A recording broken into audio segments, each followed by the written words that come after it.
Hablemos de Salvador Allende. Salvador Allende tuvo 3 casas. La suya, la de siempre, ubicada en la calle Guardia Vieja, en la comuna de Providencia.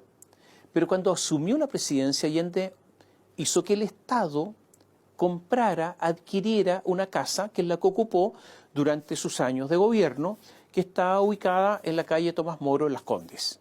Ahí vivió mientras era presidente. Y para sus fines de semana utilizaba una casa que arrendaba en el Santiago precordillerano, conocida como El Cañaveral. Digamos que la casa de Guardia Vieja era la casa familiar, la de Tomás Moro, la casa presidencial, y la del Cañaveral, la casa donde Allende se expresaba más libremente, donde iban sus amigos, donde no había protocolos, donde caminaba con guayabera, donde se disparaba con metralleta, donde tenía una vida más libre en todo sentido. A esa casa del Cañaveral nunca fue, ni siquiera por asomo, nunca puso un pie la actual senadora Isabel Allende, ni la esposa del presidente, Hortensia Bussi, Tencha para los conocidos. Había allí situaciones, personas incompatibles con ellas. Sí asistía a El Cañaveral permanentemente otra hija de Salvador, Beatriz, la que se sentía en ese lugar a sus anchas. Ella es la madre de Maya Fernández, la actual ministra de Defensa, la que nació en Cuba. El presidente Gabriel Boric decidió que el Estado compre la casa familiar de Salvador Allende, la de Guardia Vieja, en la comuna de Providencia, para hacer así una especie de museo en homenaje a una figura que en él siempre ha despertado admiración. Entonces emitió una orden presidencial para comprar la casa y se desencadenó la tramitación burocrática. O sea, participaron un montón de funcionarios, todos muy bien pagados. Y se lo cuento para que usted sepa cómo funciona el Estado chileno. El 5 de septiembre de 2024, Nélida Pozo, directora del Servicio Nacional de Patrimonio Cultural, pidió a Marcela Sandoval, ministra de Bienes Nacionales, que iniciara la compra. El 27 de septiembre, la ministra Sandoval contestó a la directora Pozo que aceptaba el encargo. Francisca Moya, la directora jurídica de la Secretaría General de la Presidencia, una en teoría experta, dio el visto bueno. Leonardo Moreno era el coordinador del equipo, porque para esto se necesitaba un equipo de seguimiento del proceso de compra. Mire cuántas personas participan. El 25 de noviembre se emite el decreto de compraventa. ¿Quiénes firman el decreto? Gabriel Boric y la ministra de Bienes Nacionales, Marcela Sandoval. 20 de diciembre, el contralor subrogante, Víctor Hugo Merino, toma razón del decreto. Todo es legal. Se terminaba el año y mientras todos esperaban los abrazos, los fuegos artificiales, el 30 de diciembre, ante la notario de Santiago, Claudia Gómez Lucares, una notario suplente de la titular Sarela Cameroto Moraga, bueno, ahí comparece Felipe Biolayon en representación de Carmen Paz Allende Bussi, María Isabel Allende Bussi, la senadora, Maya Alejandra Fernández Allende, la ministra, y Alejandro Salvador Fernández Allende, actuando como vendedores y según los poderes otorgados. Y por la otra parte, ¿quién comparece? Carol Celia Castro Hernández, como secretaria regional ministerial de Bienes Nacionales de la región metropolitana, en representación del Fisco de Chile, como compradora. Y se suscribió la escritura pública, en virtud de la cual la familia Allende vendió la casa de Guardia Vieja. ¿Quién representó a la familia Allende? El jurisconsulto Felipe Biolayon, que es yerno de Isabel Allende. Precio: 24.291,72 unidades de fomento, algo así como 933.447.479 pesos. ¿Qué dice el contrato? Además, dice que la compradora, o sea, el Fisco de Chile, pagó en este acto al contado a la vendedora, quien declara recibir a su entera satisfacción el pago, dando por íntegramente pagado el precio de la compraventa. Y comenzó la polémica, porque este contrato viola la Constitución. La Contraloría tomó razón y ha dado explicaciones rarísimas de todo esto. Tomó razón del decreto. Dice que solo visaron la compra de una propiedad de valor histórico, que aprobaron la compra de una especie de algo que no compete a la Contraloría evaluar y que después lo harían con el contrato firmado. O sea, la tesis de la Contraloría es que se puede aprobar la plata para comprar algo que no se puede comprar, pero que eso se verá después. Es una tesis mala, es simplemente ilógica. Se equivocó la Contraloría. Y veamos qué dice la Constitución. Artículo 60, inciso segundo, textual. Cesará en el cargo el diputado o senador que durante su ejercicio celebrare o caucionare contratos con el Estado. Eso es exactamente lo que se produjo. Se celebró un contrato con el Estado, la senadora Isabel Allende cesa en el cargo. Otro artículo de la Constitución, el 37 bis, dice: durante el ejercicio de su cargo, los ministros estarán sujetos a la prohibición de celebrar o caucionar contrato con el Estado. Esto lo violó Maya Fernández. ¿Qué dice el artículo 1801 del Código Civil? Una venta se reputa perfecta desde que las partes han convenido en la cosa y en el precio, salvo las excepciones siguientes: venta de bienes raíces, servidumbres y censos, y la de una sucesión hereditaria no se reputa perfectas ante la ley mientras no se ha otorgado, ¿qué? La escritura pública. ¿Se otorgó la escritura pública? Sí. Por lo tanto, la venta está perfecta. Voy al artículo 8 del Código Civil. Nadie podrá alegar ignorancia de la ley después de que ésta haya entrado en vigencia. La ley se presume conocida por todos. La senadora Allende, Isabel Allende, ha sido parlamentaria durante 31 años. Es inconcebible que la senadora Allende ignore su propio estatuto, las normas que a ella la han regido durante 31 años. No es posible que la legisladora, que se dedica a redactar y a dictar normas para todos los demás, no tenga idea de las normas que le afectan a ella. La ministra Maya Fernández Allende fue parlamentaria 8 años y también no es concebible que nos diga que es ignorante de todas estas normas, que no están en una ley perdida por ahí, sino que están en la principal ley, que es la Constitución. Maya Fernández debió haber renunciado de inmediato, pero dijo que no iba a hacer eso. Isabel dijo que podría haber cometido una falta, sí podría, en condicional, cuando el asunto, ustedes lo escucharon, es absolutamente claro. Ha dicho en su defensa que el contrato, comillas, no está cerrado. No entiendo este concepto del derecho, eso, un contrato cerrado. No, el contrato está perfeccionado y el contrato se perfeccionó. Todo lo demás, el pago, la tradición, son consecuencias del contrato ya perfeccionado. Como dicen los abogados, la tradición, que es la entrega de la cosa, que es la inscripción en el conservador de bienes raíces, o el pago en su forma material, es consecuencia del contrato. Ahora, la tesis de la defensa es que el contrato no está perfeccionado.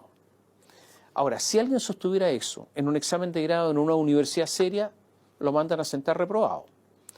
Es verdad que el requerimiento ante el Tribunal Constitucional para que cesen en el cargo Isabel Allende y Maya Fernández es probable que no prospere.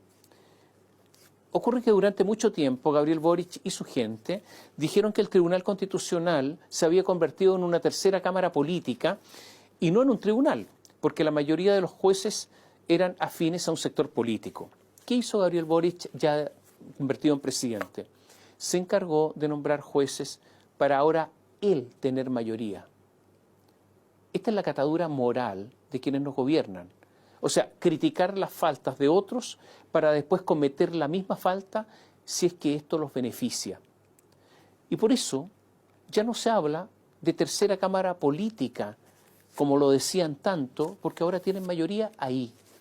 Entonces, con las juezas que nombró, que entre paréntesis no saben de derecho constitucional, es posible que pese a los textos expresos y claros que usted escuchó, los requerimientos sean rechazados. Y esto es una forma justamente de destruir el derecho. Aysén Echeverry, la vocera de gobierno, dijo para explicar todo este asunto lo siguiente. el proceso de compra tiene muchas etapas antes de que esto se termine y todavía no estamos en la fase final de estas etapas. No entendí nada. De verdad.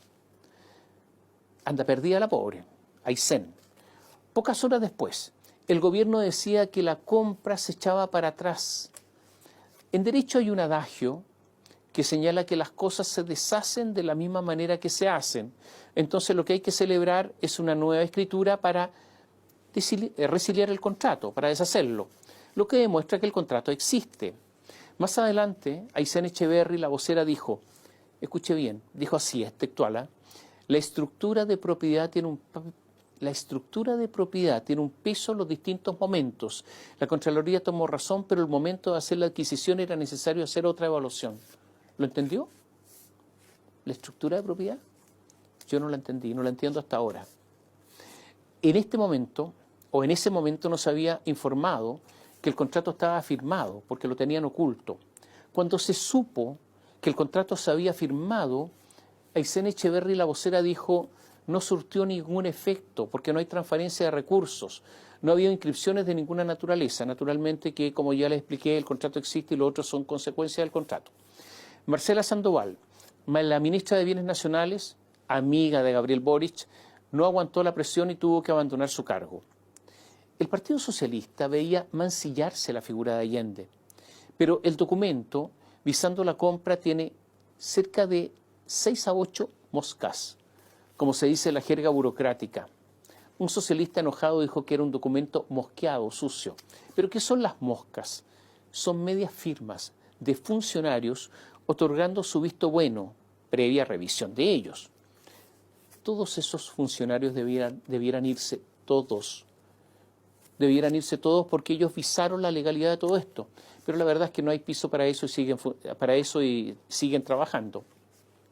Ángel Valencia, el fiscal nacional, decidió reasignar la investigación de este caso porque hay una querella criminal que recaía en Javier Armendáriz, el fiscal regional Centro Norte en Santiago, al distante fiscal Francisco Cooper de Coquimbo. Mandó la investigación para allá. Este fiscal Cooper es el mismo que lleva las investigaciones del caso de la Fundación Procultura, la que tenía como figura estelar al doctor, al psiquiatra Alberto Larraín, tan defendido en su momento por Claudio Rego. En ese caso, Cooper no ha formalizado a nadie. Yo diría que es bien rara, es llamativa la demora del fiscal Cooper y también es muy llamativo que Ángel Valencia haya mandado esta investigación a Coquimbo. Es posible que todo esto no sea lo más relevante en todo caso desde el punto de vista del mismo Salvador Allende. ¿Por qué? Porque existe desde antiguo la pretensión de la gloria. ¿Qué es la gloria en términos clásicos? Es esa pretensión de no morir, de combatir la tiniebla que deja caer el tiempo, de sobrevivir al olvido. Es eso de permanecer en el recuerdo, de seguir viviendo generación tras generación hasta el final de los tiempos. De esos personajes, de esos elegidos, se nutre la historia, se nutre los libros, se nutre la academia, se nutre de los pocos que son recordados. La historia la hacen muchos, pero el recuerdo y la inmortalidad es solo para unos pocos. Ovidio, hace 2000 años, al final de su obra magna, Las Metamorfosis, dijo, y así termina, ¿no? Esto es solamente una parte, pero termina así. Por donde quiera que la hegemonía romana se extiende sobre las tierras conquistadas, seré resultado por el pueblo y viviré a través de la fama por todos los siglos, si es que los presagios de los poetas tienen algo de verdad. ¿Cuál era su pretensión? Ser recordado para siempre a través de sus obras. Y anunció que lo recordaríamos para siempre y tuvo razón, lo estamos recordando ahora. De Roma recordamos a sus poetas, a sus políticos, a sus generales. Poco y nada sabemos de las personas comunes que poblaban sus ciudades. Cuenta Orlando Sáenz, en esa época era un joven y combativo dirigente empresarial, en su libro de reciente aparición, Últimos Recuerdos, que tuvo una reunión final con Salvador Allende en la casa de Tomás Moro 6 semanas antes del golpe de Estado y de su muerte. Fue un desayuno, 7:30 de la mañana. Allende cuenta ese día estaba serio, adusto, nervioso, y comenzó la conversación con una dura interpelación. Tanto es así que el invitado, Orlando Sáenz, se levantó y le dijo: no he venido ni por mi gusto ni porque tenga nada que hablar con usted, de modo que no estoy dispuesto a soportar insultos. Con su permiso deseo retirarme. Y Allende le dijo: no se vaya, que tengo algo que proponerle.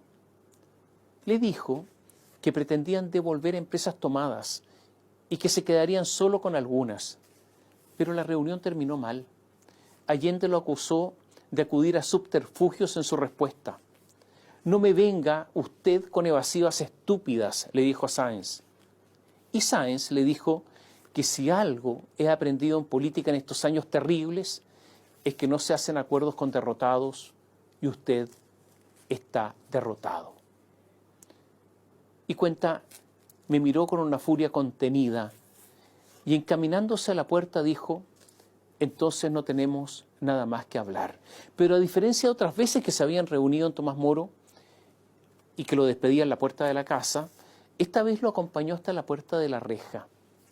Y ahí Allende le preguntó: ¿en verdad usted cree que los militares van a rebelarse para salvar la fortuna de Edwards? Orlando Sáenz le contestó: no van a alzarse por eso, sino que por la seguridad de la nación que usted sabe que está en grave peligro. Entonces, cuenta Sáenz, Allende tomó mi mano y poniéndola sobre su hombro dijo: toque aquí, porque esto será carne de estatuas y las tendré en todo el mundo. Ese será mi triunfo final.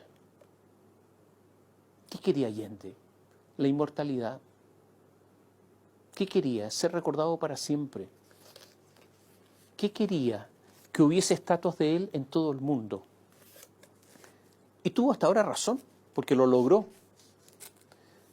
Todo lo que han hecho Isabel Allende y Maya Fernández, y Isabel Allende su hija, Maya Fernández su nieta, atenta justamente contra el deseo de Allende.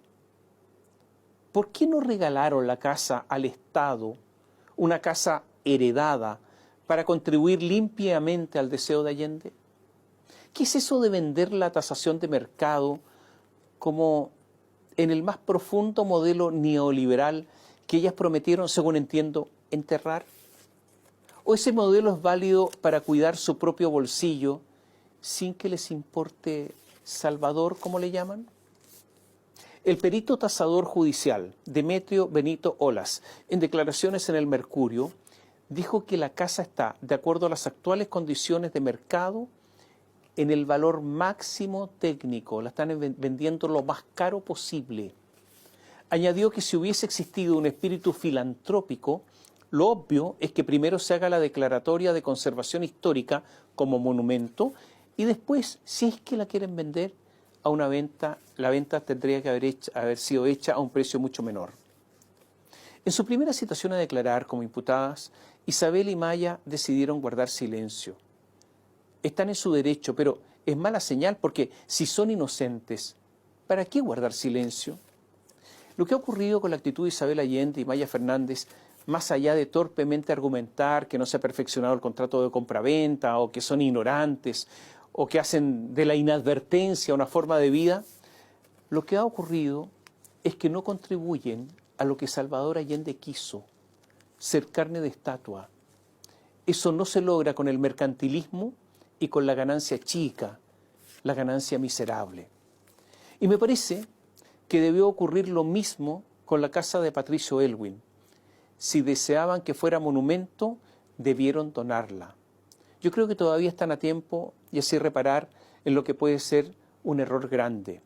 Y quiero recordar que la casa de Eduardo Frei Montalva, aquella ubicada en la calle Hindenburg, la familia Frei la traspasó sin obtener ningún peso.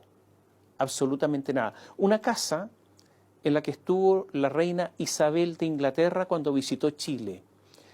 Esa casa era la de Frei de siempre y siguió viviendo en su casa de siempre mientras era presidente. Cuando la reina Isabel la visitó, hubo una cena en ese lugar, se sorprendió por la modestia de la casa del presidente de Chile. Era otro país.